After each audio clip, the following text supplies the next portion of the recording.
साथियों आज हम लोग शुरू करते हैं खिलजी वंश। तो खिलजी वंश 5 से 7 मिनट में समाप्त करते हैं, बस आप पेन लेकर के रेडी रहिएगा। चलिए खिलजी वंश की अगर हम शुरुआत करें, खिलजी वंश की अगर हम बात करें तो आप सब जानते हैं कि जलालुद्दीन खिलजी ने इसकी स्थापना की थी। देखिए खिलजी वंश का अगर हम लोग समय देखेंगे तो 1290 से 1320, मात्र 30 वर्ष तक इन्होंने शासन किया था। हमने आपको बताया कि जो क्यूमर्स था, क्यूमर्स ये गुलाम वंश का अंतिम शासक था। क्यूमर्स की हत्या करके जलालुद्दीन खिलजी ने इसकी स्थापना की थी। करके जलालुद्दीन खिलजी ने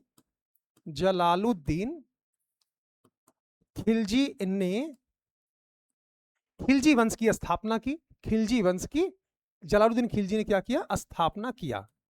ठीक है, लेकिन जलालुद्दीन खिलजी बहुत दिनों तक शासन नहीं कर पाए।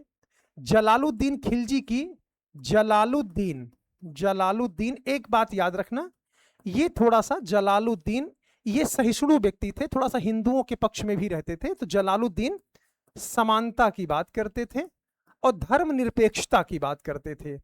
धर्मनिरपेक्षता की थोड़ा सा बात करते थे। एक आध दो बार ये प्रश्न आ चुका है कि निम्नलिखित शासकों में से धर्मनिरपेक्ष शासक किसे कहा जा सकता है? तो जलालुद्दीन खिलजी को थोड़ा सा धर्मनिरपेक्ष शासक कहा जाता है।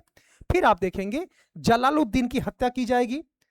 जलालुद्दीन की हत्या करके जलालुद्दीन की हत्या हो जाएगी। जलालुद्दीन की हत्या करके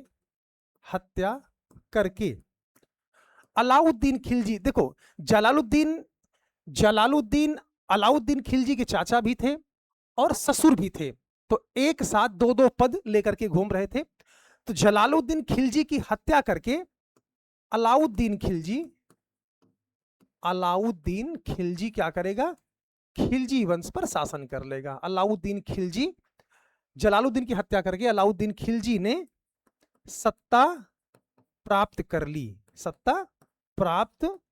ली। एक बार पूछा था इनकी हत्या कहां की गई थी, तो प्रयागराज में एक क्षेत्र है कड़ा के किले में इनकी हत्या की गई थी। ठीक है, किले में इनकी हत्या की गई थी। तो अब जो है अगला शासक कौन बन गया? अलाउद्दीन खिलजी बन गया। अब अलाउद्दीन खिलजी को हम एक अलग स्लाइड में देख लेंगे, बस खिलजी वंश समाप्त हो जाएगा। अब आप यहां कर सकते हैं अलाउद्दीन खिलजी के बारे में जो जो बातें हैं। ठीक है, चलो अलाउद्दीन खिलजी के बारे में 5-7 पॉइंट जो पढ़ना होता है पढ़ लेते हैं। देखो अलाउद्दीन खिलजी पहला शासक जो विंध्याचल पर्वत क्रॉस करता है, पहला शासक, ठीक है, पहला शासक था जो विंध्याचल पर्वत को क्रॉस करता है, विंध्याचल पर्वत को पार करता है, पर्वत को पार करता है। ठीक है, पार करता है। ठीक है, अब इसके साथ पार करने में कौन था? मलिक कफूर इसके साथ में था। मलिक कफूर जिसे हजार दीनारी कहा जाता है, हजार दीनारी क्योंकि 1000 दीनार में ये खरीदा गया था। ये एक हिजड़ा था जो कि अलाउद्दीन खिलजी के साथ में ये अभियान में था। जब ये लोग विंध्याचल पर्वत क्रॉस करते हैं तो वहां पर इनको कई लोग मिलते हैं, जैसे देवगिरी के शासकों से इनका युद्ध होता है, देवगिरी के शासकों से, बारंगल के शासकों से युद्ध होता है, होयसलों से इनका युद्ध होता है। तो कई बार पूछ लेता है। देवगिरी के राजा रामचंद्र यादव थे, यहां पे यादवों का शासन था जिनको लूटा। और देखो चौथा पॉइंट क्या होता है? अलाउद्दीन खिलजी ने अपने आप को सिकंदर ए शाहनी कहता था, सिकंदर ए शाहनी की उपाधि ली थी, सिकंदर ए शाहनी की उपाधि लेता है सिकंदर मतलब इसका मतलब था कि मैं दूसरा सिकंदर हूं। ठीक है, अब देखो इसके द्वारा कुछ निर्माण कार्य करवाए। पहले तो जान लो कि बाजार नियंत्रण की नीति लाता है, ये बाजार नियंत्रण की नीति लेकर आता है, बाजार नियंत्रण की नीति लेकर के ये आता है। ठीक है, फिर क्या करता है ये? छठवां पॉइंट होता है, ये घोड़ों को दागने की प्रथा शुरू करता है। घोड़ों को दागने की प्रथा, दागने की प्रथा। और क्या करता है, सैनिकों की हुलिया, सैनिकों की हुलिया लिखवाता है, सैनिकों की हुलिया लिखवाता है। हुलिया का मतलब उनका बायोडाटा, सैनिकों की हुलिया लिखवाता है। ठीक है, हुलिया लिखवाता है। बात क्लियर हो गई। अब इसके द्वारा जो निर्माण कार्य कुछ किए गए थे, देखो घोड़ों को दागने का मतलब ये था, घोड़े दाग दिए जाते थे, उनकी पहचान हो जाती थी, दोबारा काउंटिंग उनकी नहीं हो पाती थी। एक बार जो दाग दिया जाता था उसकी काउंटिंग एक बार हो जाती थी, जिससे कन्फर्म एक संख्या आ गई कि हाँ भाई मोहर समझ लो, दागने का मतलब ये मोहर समझ लो कि घोड़ों पर मोहर मार दी जाती थी और सैनिकों का पूरा हुलिया लिख दिया जाता था, गोरे हैं, मोटे हैं, दाढ़ी रखाए हैं, कहाँ कट मार्क्स वगैरह है, जैसे आज का आईडी प्रूफ होता है।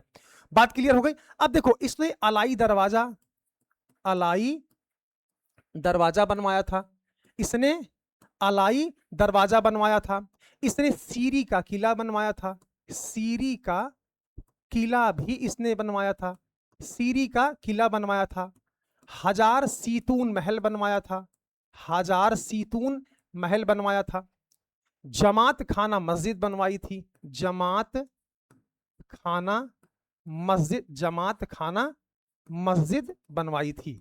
ठीक है, मस्जिद बनवाई। तो याद रखना है आपको कि अलाउद्दीन खिलजी के बारे में अगर ये 5-6 पॉइंट आप पढ़ लेंगे ना, तो बस अलाउद्दीन खिलजी में इसके बाहर कोई भी पॉइंट नहीं आता है। बात समझ में आ रही है? चलिए, तो ये आपका हो गया अलाउद्दीन खिलजी। इतनी सारी बातें अगर आपने अलाउद्दीन खिलजी के बारे में पढ़ लिया तो इसके बाहर कुछ भी नहीं आएगा। अब अंतिम शासक के बारे में आते हैं, खिलजी वंश का, खिलजी वंश का अंतिम शासक, खिलजी वंश का अंतिम शासक, खिलजी वंश का अंतिम शासक। ठीक है, अंतिम शासक।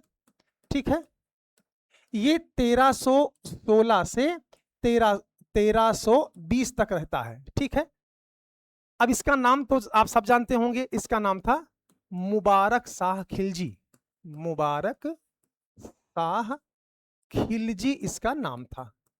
अब इसकी विशेषता जानकर आश्चर्य रह जाएंगे, ये बिना कपड़े के दरबार लगाता था, बिना कपड़ा पहने, जिल्ले इलाही आ रहे हैं, बिना कपड़ा, बिना कपड़े के दरबार लगाता था। सोचो कितने महान लोग थे, दरबार लगाता था। एक बार कल्पना कर लो भैया कि कैसे लगाता रहा होगा, बिना कपड़े के दरबार लगाता था। और इसकी एक विशेषता थी, स्वयं को खलीफा घोषित कर दिया था, स्वयं को खलीफा घोषित कर दिया था, स्वयं को खलीफा घोषित किया था। ये करने वाला पहला प्रथम शासक था, ये प्रथम शासक था। ठीक है, अब एक बात याद रखना, जैसे अपने यहां हिंदू धर्म में शंकराचार्य होते हैं, वैसे ही इस्लाम धर्म में खलीफा होते हैं, धर्म के प्रवर्तक, जो भी उनको कहना चाहो कह लो आप। ठीक है, तो इस प्रकार से खिलजी वंश का भी अंत हो गया। देखिए 5 से 7 मिनट लगा होगा, जो कुछ भी लगा हो, तो खिलजी वंश समाप्त, गुलाम वंश हो गया, खिलजी वंश हो गया, तुगलक वंश।